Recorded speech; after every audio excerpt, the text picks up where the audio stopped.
I think one of the most frustrating things as a believer now is forgiving my past. There's like anger, but then I also just want to cry a bunch because I feel like I know I'm not the same person that I was before, but I remember being in that mindset, and it feels like the worst consequence of the world in the world, because it's just like, and of the world, shoot, like that'll preach. But I am probably gonna do a little bit of reading. Ugh, sorry, my nose.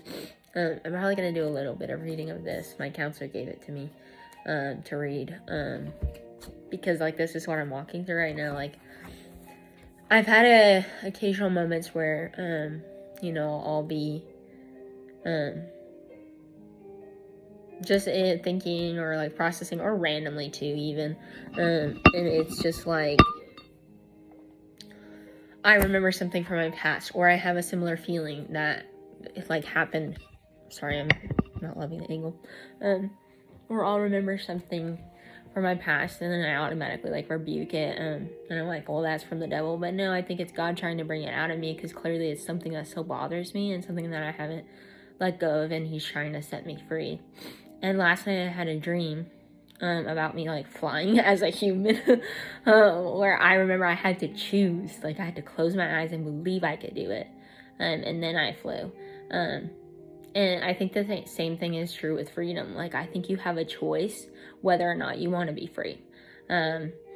Now, of course, there's situations where, like, you're in the job and you need to be in the job because you have a family and you have kids and you need to be providing. Like, 100, like, I'm not saying, like, hear my heart. Like, I'm saying that I think when it comes to our past and receiving Christ and living in the freedom that is that, and I'm going to do like a whole study on that, because I don't even know how to like really receive that or really accept that, because it's like, I know Jesus saved me. I know he died for me. I know he loves me, but I don't feel that. Like the head to the heart is not there. And it hurts, because the longer I go without it, the longer I don't accept that truth, the longer I'm not living in his freedom and his love. Like I can't receive his love, because I have it so blocked off, because I'm so scared of my past, and that coming back in some way. So it's just really, it's encouraging to know I'm doing the work, but it's also like really hard work, and very uncomfortable, and things that like I just want to like snap, because I just don't even want to deal with it. And I think I remember making a choice when I was starting my walk with Christ, kind of like a little bit less than a year after probably I got saved, and being like, God, I can't deal with this. Like, you have to, because I can't just like, no. And in that moment, he did deliver me. I think it's because I needed that at the time, but now it's like, okay, like, you have to work through this. Like, you can't just like turn off your emotions, because that's easier. Like, that's not what we're doing here.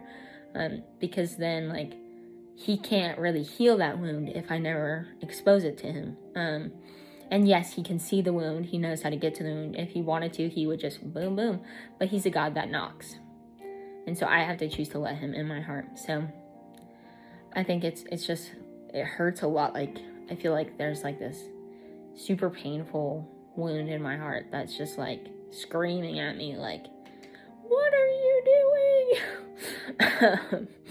So anyways, I just want to encourage you that to do the hard work, but I also like,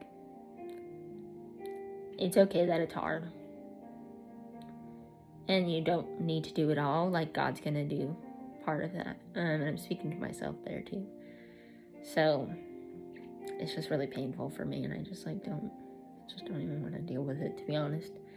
But that's not an option, because I'm not letting it be an option, because I'm tired of acting the same way. So anyways, I don't think I have anything else left to say, so this might be a video, I don't know. whatever it becomes.